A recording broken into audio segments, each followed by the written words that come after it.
Bonjour les amis et bienvenue à ceux qui sont nouveaux sur notre chaîne. La dernière fois, nous avons parlé des bases de programmation dans WinDev. Et parlant des bases de programmation, nous avons abordé les types de variables. Nous avons aussi parlé de la déclaration des variables et nous sommes séparés sur la portée des variables.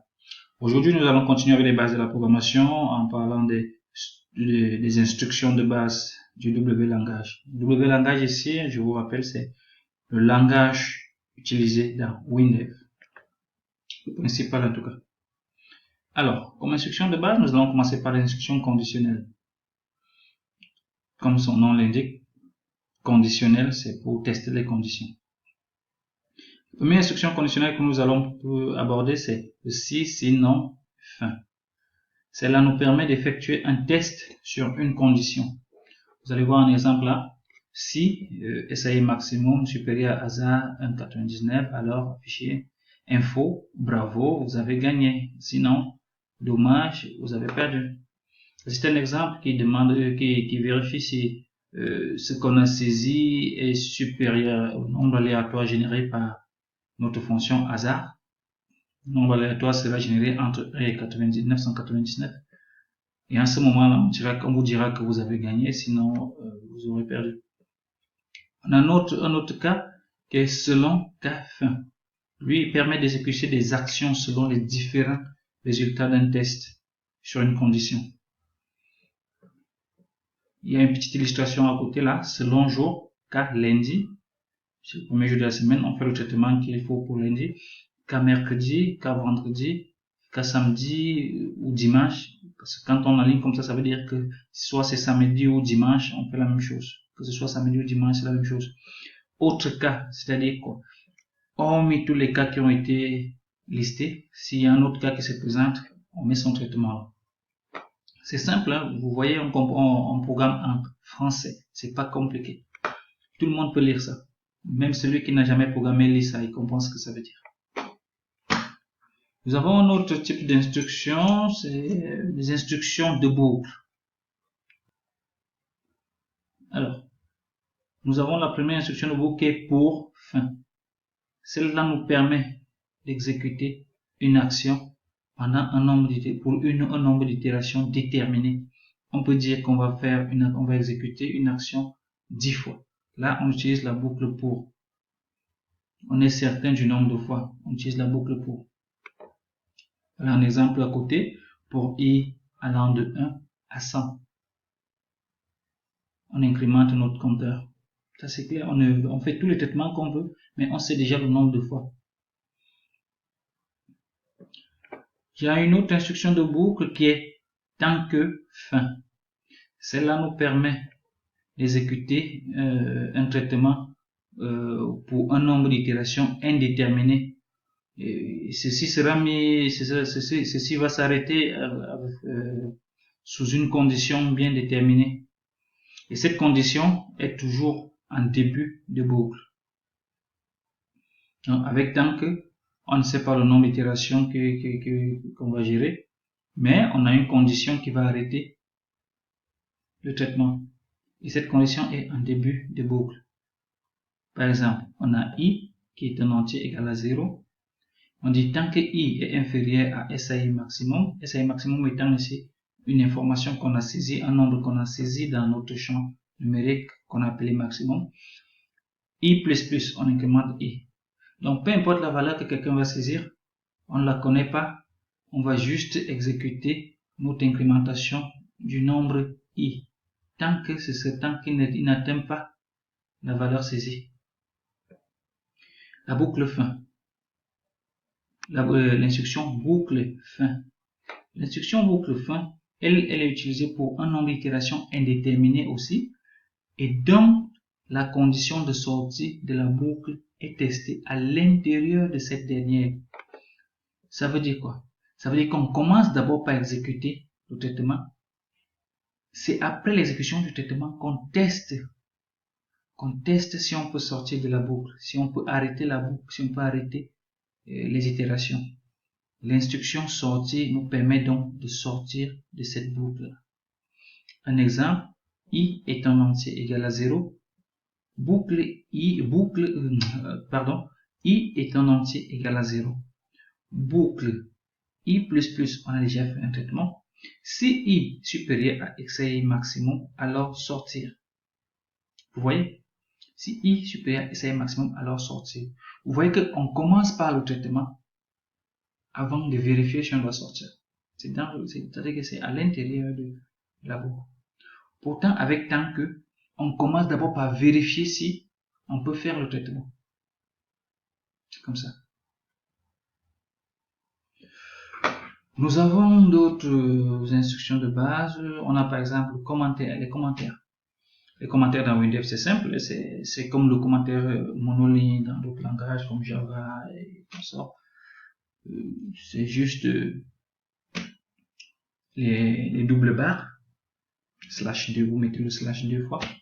Ça met les commentaires, que ce soit multiligne, monoligne, c'est la même chose. Ici, il n'y a pas de différence entre commentaire monoligne et commentaire multiligne. On a aussi les opérateurs de base. Et parmi les opérateurs de base, nous avons les opérations logiques qui nous permettent de faire nos tests. Nous avons par exemple le et.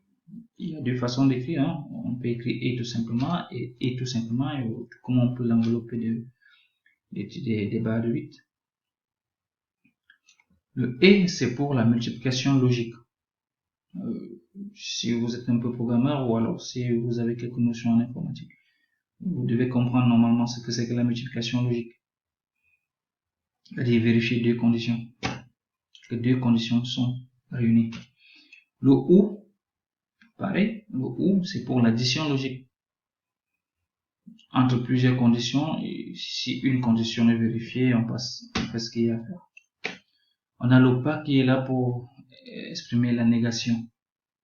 On peut dire par exemple, si on veut dire si SAI maximum n'est pas supérieur à I, on va tout simplement écrire si pas SAI maximum égal. Si SAI maximum pas supérieur à I. Si c'est pas égal à I, on peut juste dire si SAI maximum pas égal à I. C'est tout simplement, c'est-à-dire qu'on parle en français. C'est pas avec Windev, la boîte noire là, on la vire. On n'est plus à l'ère de la boîte noire où on pensait que le développement d'application c'était un mystère. Non, c'est pas un mystère. C'est juste une logique simple qu'on suit et puis on a des programmes efficaces.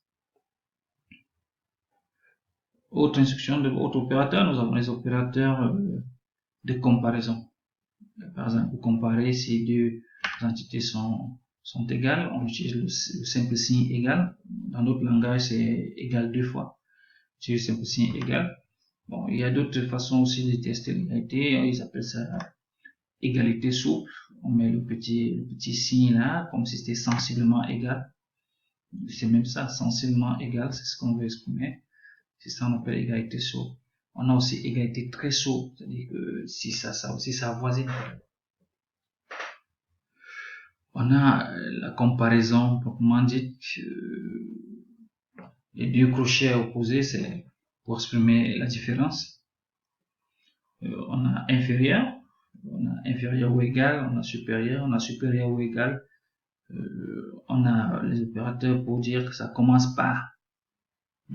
Ça commence par.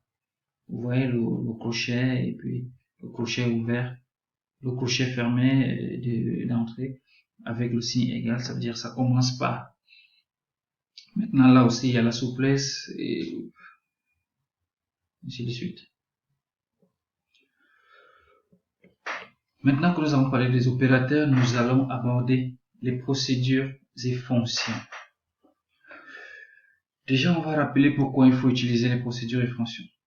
Lorsqu'un traitement est appelé plusieurs fois dans un projet, il est souvent très intéressant de mettre ce traitement dans une procédure ou une fonction. Pourquoi?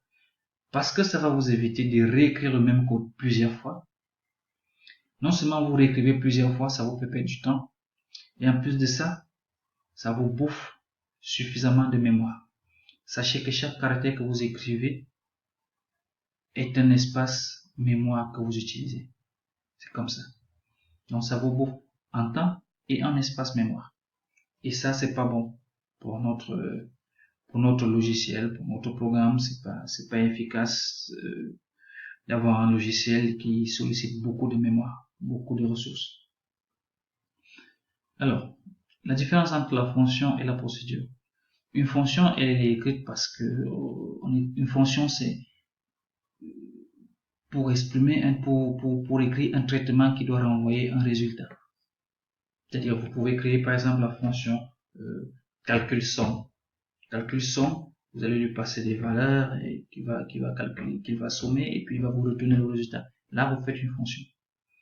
Mais si vous voulez par exemple afficher un texte, afficher quelque chose, vous n'avez pas besoin de retourner un résultat.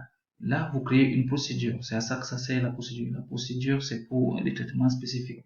Ça n'a rien à voir. Ça ne veut pas, on n'a pas besoin de retourner un résultat. Par exemple, vous voulez afficher un nombre, vous dites info. Info, c'est une procédure. C'est vrai que ces deux termes se confondent souvent, fonction, procédure, parce que ça fait carrément le même travail, mais il y a cette petite différence-là, cette nuance-là. La fonction retourne un résultat, alors que la procédure, non. Il faut aussi noter que pour les fonctions et les procédures, surtout pour les fonctions, il y a aussi la notion de portée. Donc, on a les procédures locales, qui sont celles-là propres à une fenêtre et à elle seule. C'est-à-dire quoi? On ne peut les appeler, on ne peut invoquer ces procédures que dans une fenêtre. La fenêtre à laquelle elles appartiennent. Sinon, vous ne pouvez pas accéder à ces fonctions. Par contre, nous avons aussi les fonctions globales ou alors procédures globales. Globales, pourquoi? Parce qu'on peut les utiliser dans tout le projet, tout comme on peut les utiliser dans bien d'autres projets sous forme de composantes externes. Et les procédures globales sont contenues dans des collections de procédures. Ce sont ces collections de procédures qui sont importées dans d'autres projets comme composantes externes et permettent d'exploiter nos procédures. Avec les procédures globales, plusieurs développeurs dans un projet peuvent manipuler les mêmes procédures sans problème, sans avoir à les dupliquer. Voici au terme de notre petite vidéo sur les bases de la programmation. C'était la deuxième partie. Je crois qu'on en a terminé. La prochaine étape, on va aller un peu plus rapidement parce qu'on va essayer de développer une application de bout en bout pour que les uns et les autres n'aient plus de doute dans leurs esprits, qu'ils ne pensent pas que c'est du vent. On va commencer on va prendre un exemple d'application, on va prendre une application, on va la développer de bout en bout, on va commencer par sa base de données, ses fenêtres, tout ce qu'il y a à faire, les opérations nécessaires pour cette application-là, et puis on va avoir le résultat. On va même générer jusqu'à l'installation. Alors, merci d'avoir suivi cette vidéo, merci d'avoir, si elle est intéressante, partagez, comme d'habitude. Pour vous qui êtes nouveaux, abonnez-vous. Déjà, merci d'être venu. Abonnez-vous, partagez, aimez si la vidéo vous plaît. À bientôt pour notre premier logiciel. Ciao.